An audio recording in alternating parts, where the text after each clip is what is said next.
Dawk party mill Christmas decoration. I approve. Vlog.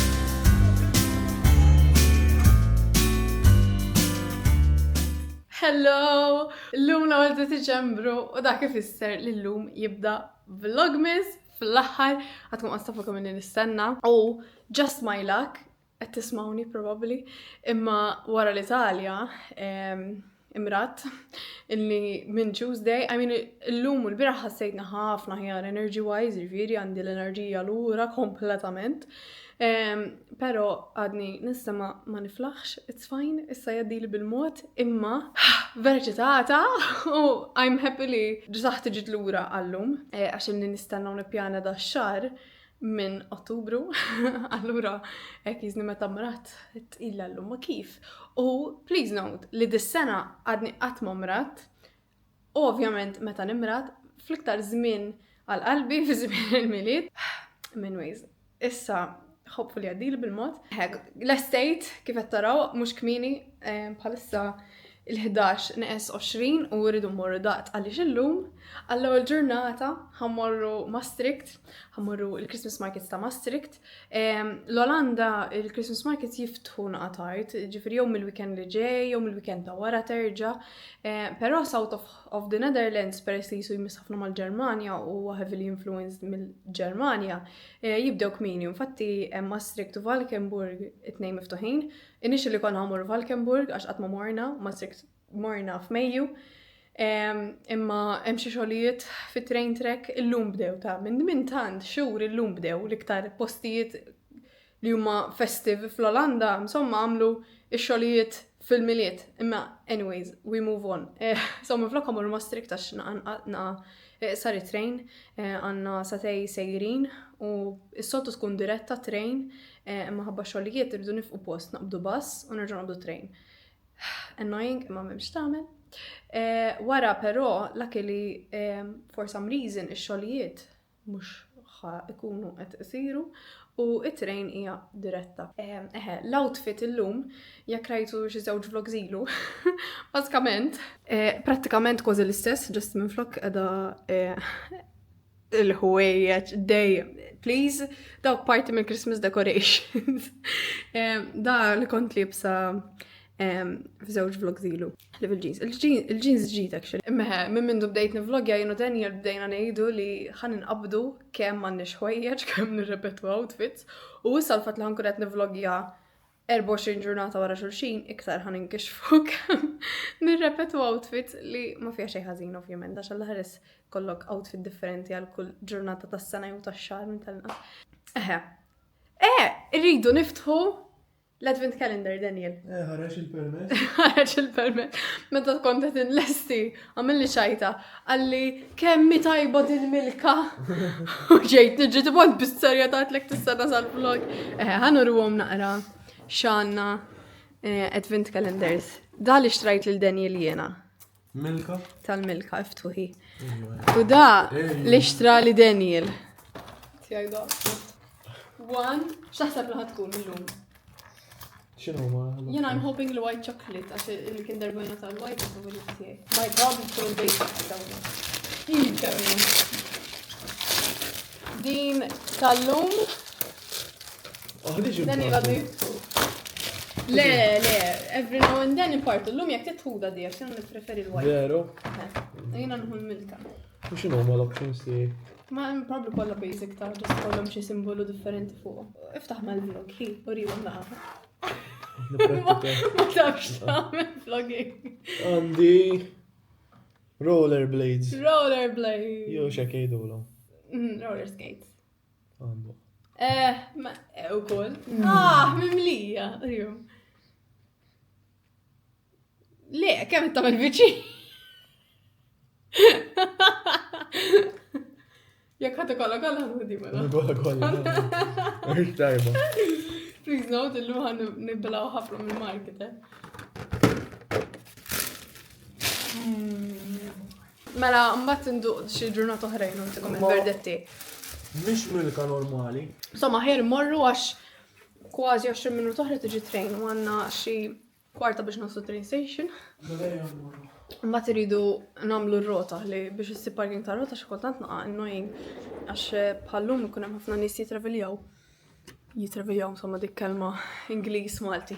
Fimtuni insomma, tlaqna ħin.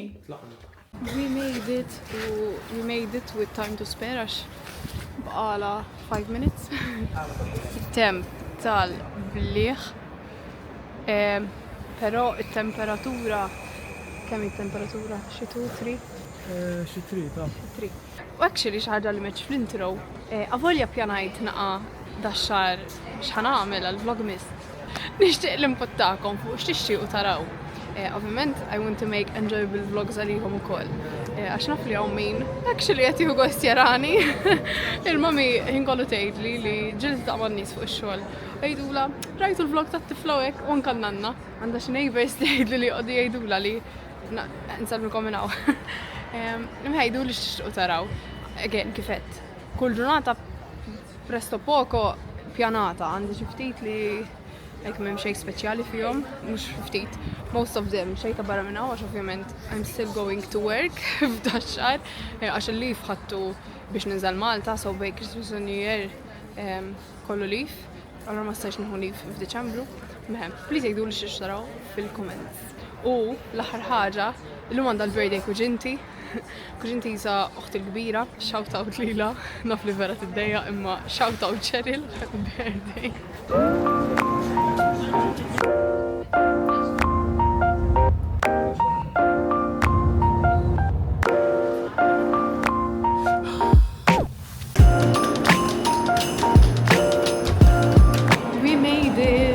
Sana ma striktu ħammorru l-market mal-ewwel għax għandna ġebarru bħalissa s-sija.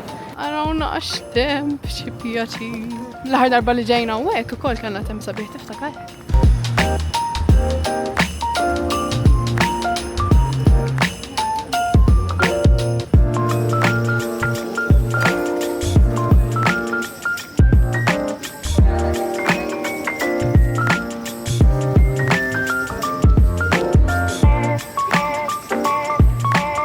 Salna l-market, diġà. Għandi kursa kif ħajkun il-Christmas market għax ta' Verona, to be honest, ma kienx xejn speċjali. L-Italja mhux destinazzjoni għal-miliet, to be honest. So ħeġġra ta' ħanara xawi kellu stands u.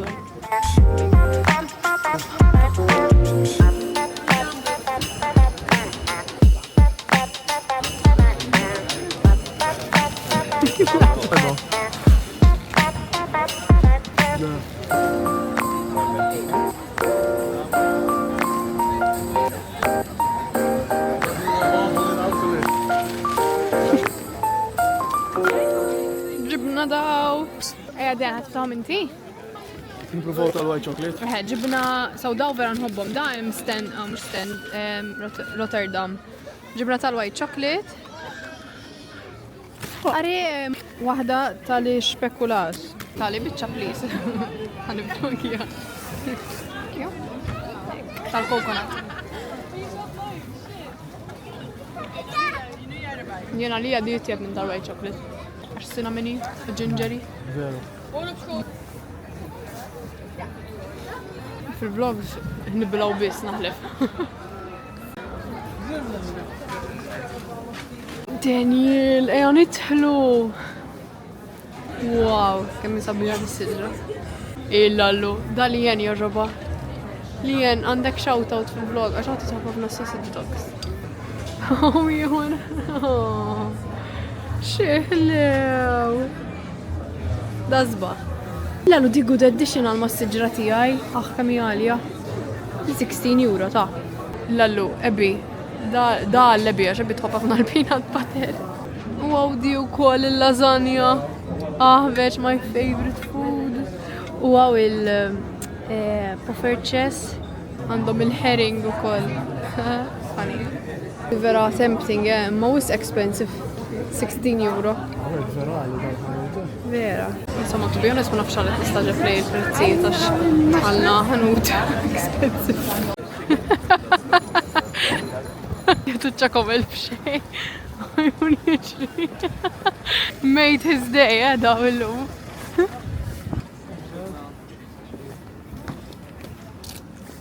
Anke. Tajjeb għax bxej u tajjeb għax tajjeb. I approve.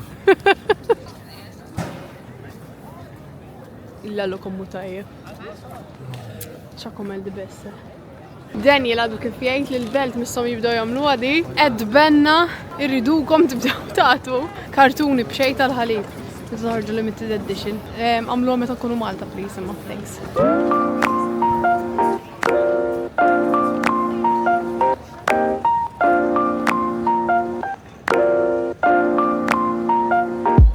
Daniel għat jgħra taċan kollu niqaf nġbe. Imma to be honest, vera nsejt kemm kienet, kemm jisabiħa ma strict. Meta ġejna għamejju so different vibe, imma bit-tiżjin tal-militu hekk aħbeġ, vera jmorru mal-vibe tal-post hekk. Insomma statu keep you updated. Ħammorru ġo bookstore li mibni ġo knisja jisu.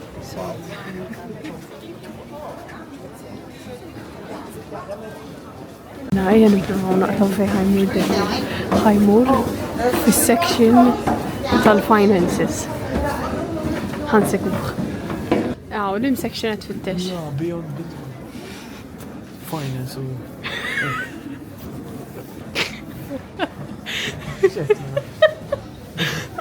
Vloget. Għettajan pejan, naqtaw fej ħajmur Daniel. Għettilom fil-section tal-finance għajan sekuħ. Illa li kam nafek. Ara di, da tajjeb. Da jfisser more money less stress. Merħelt minn dar stress. Għandhom kodba faqala. U għawek, għandhom kodba bl-Inglis u kollox, għatma mmur. Dejn boss ma jizistux bookstores bil-kodba bl-Inglis. Jena rtumur bil-section tijaj. Da vera tajjeb għal-ktib, vera sabiħ, vera plot twist. Da għad nirrit naraħ. Oh my god, da l-ktib, guys. Hemm is-series ukoll. Dak il-ktib, is-series tiegħu jaħdem Paul Mescal fih u kontu fissata fuq dak is-series. Literalment I binge watched it. Vera sabiħ dak il-ktib. Għal min iħobb romance, imma not the cringe romance, għax ma tantx inħobb cringy romance.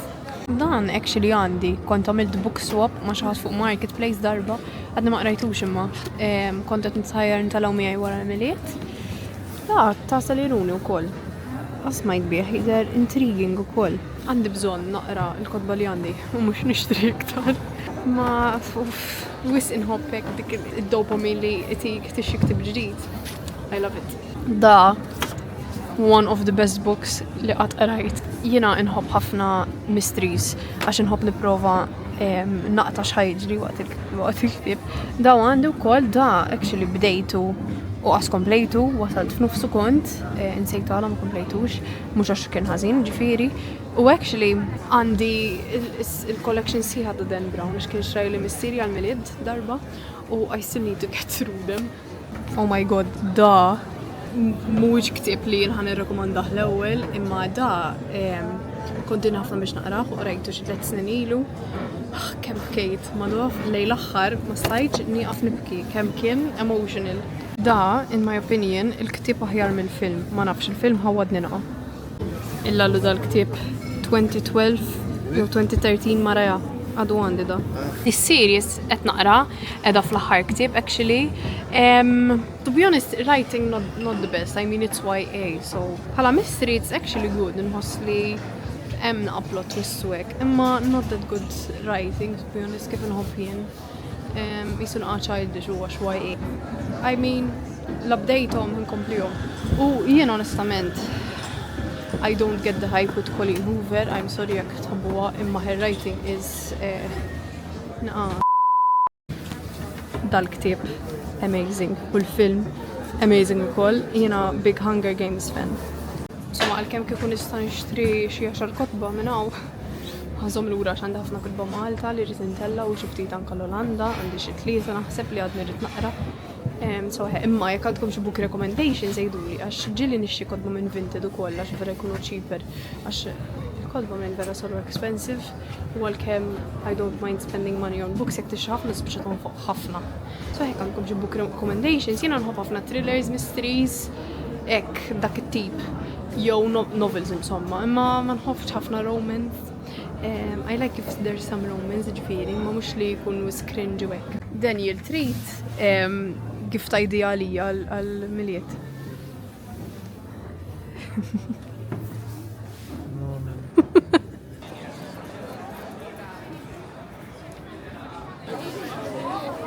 ديري دي قالت لنا بيها أخت دانيال. دي اللي قالت لنا بيها أختك. هديك اللي كنا عدنا لها ضربة. ديك تاتشري اللي كنا عدنا لها ضربة. وديك كابلنا سفرة. ده ما نعرف شنو هما. لفها ولنا مش حنيجلو جينا ورجينا وحنقسموها بيناتنا عشان يك تجاوبوا فرصة تاخد الباي عشان مش طيبة.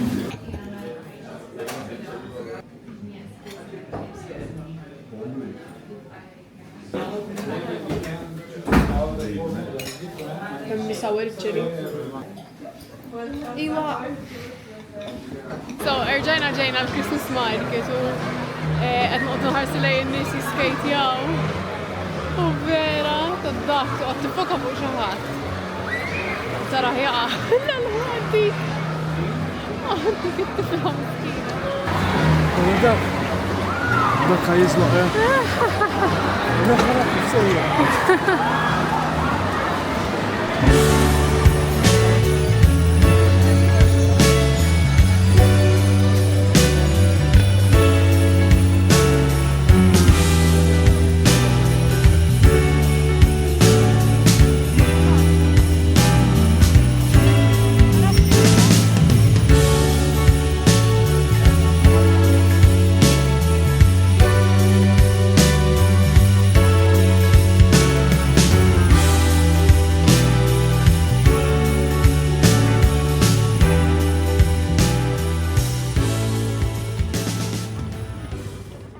هلو كيف تراو قاعدين الدار الصح.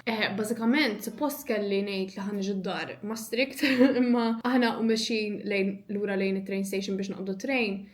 Speċjal waqt li l-battery tal-kamera ovvjament għax mid-ġurnata nifilmja ma kienx 100% charged ukoll għax insejt chargeja għax ħatta for granted li l-battery l-extra battery li kolli magħha il-battery handle kienet charġjata ma kienx charġjata nqas naħseb insejt niċċarġja wara l-Italja. Anyways, lesson learned għalija kellna delay actually kien hemm xi ħadd qed jimxi fit-train tracks apparently u allura train ma stax timxi so wasalna kwarta tard imma wasalna issa bħalissa is-7:05 u to be honest qed ħanalaq il-vlog hawn għax issa rrid neditjah ovvjament għax għadha xogħol u ħajtla fis-6 ta' filgħaxija so rridna neditjah il-lejla biex ikun lest.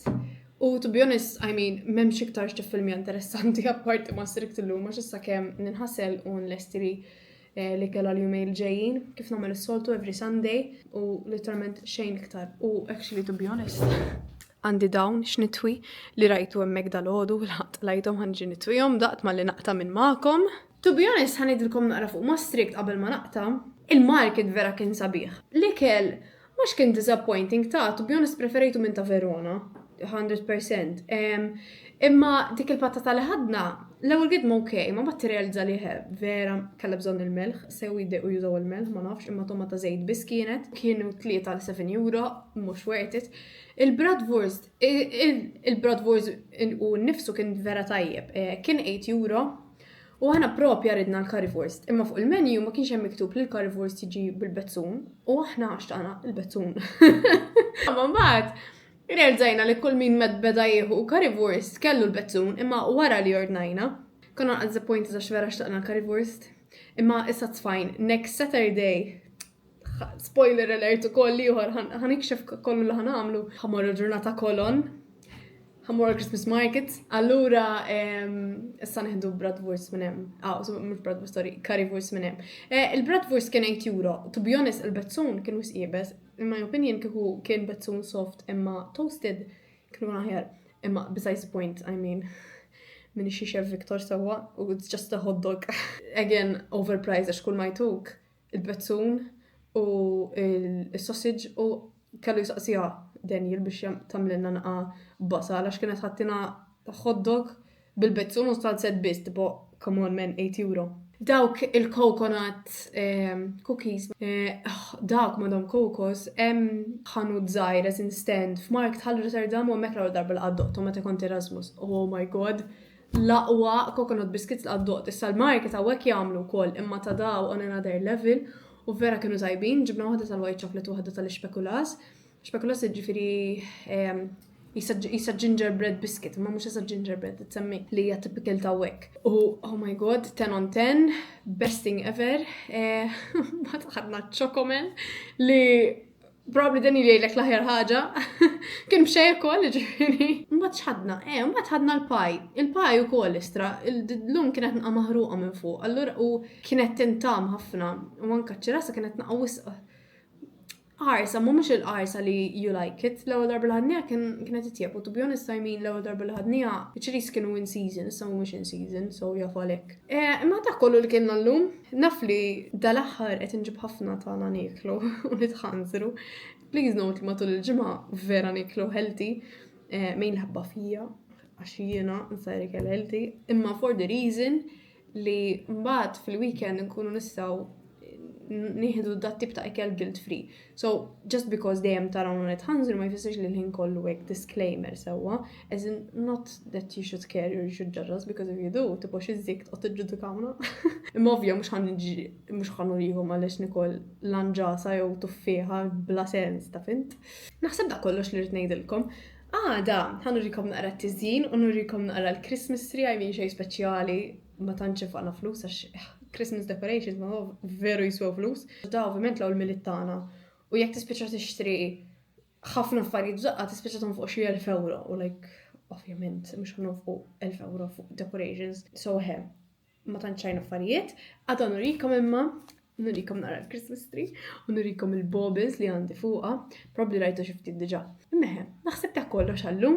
Nispera li ħadtu gost. Again, tistennew xejn ta' barra minn hawn minn dal-vlogmas, jiġifieri min jara lil Zoe u Alfie wkoll huma kull sena jkollhom xi vlogmas grandjuż ta' kemm jagħmlu affarijiet. Ftakru li jiena m'għandix il-flus li għandhom huma. Naħdem 9 to 5 u I'm just vlogging my daily normal life, ġifieri. Min ċerta nprovu nagħmel affarijiet fan tagħmel li nista' u again jekk għandkom xi ħaġa li vera tixtiequ taraw, please ħallu fil-comments, anke jekk għandkom xi mistoqsijiet lili. Bess li nagħmel xi Q&A xi darba f'dal-vlogmas għax minn mindu bdejt nivlogja veru rċevejt mistoqsijiet fuq ir-relocation tagħna hawnhekk issa jaf forsi hawn min għandu mistoqsijiet fuq ir-relocation mhux ġast għall-Olanda in general. So hekk għandkom xi mistoqsijiet anke ġast fuq ħajt in general jekk għandkom xi kurità fuq xi ħaġa, ħalluli fil-comments mhux bil-forsi da jista' jkun f'xi video il-qudiem u nkun nistgħu nwiġġibha f'dak il-video mbagħad nitfa' xi Instagram prompt probably ta' Instagram stories nistaqsi għal mistoqsijiet xi darba. Dak kollox naf li nirredden f'din l-aħħar party. Nispera li ħadtu gost taraw dal-video. Happy 1st of December. Vera ġeta tal-miliet bħallum 3 ġimgħat ninżel Malta nara l-familti u l-ħbieb u l-kulħadd. Vera ġetata anke biex nikoll ikel tajjeb u ikel tan-nannit, ovvjament. U tan-nannit ta' Daniel ukoll. U tal-ġenituri ta' Daniel xi huwa li inkella Ian. Narakom għada għat-tieni video. Good night, good evening, or whatever. Ciao, ciao.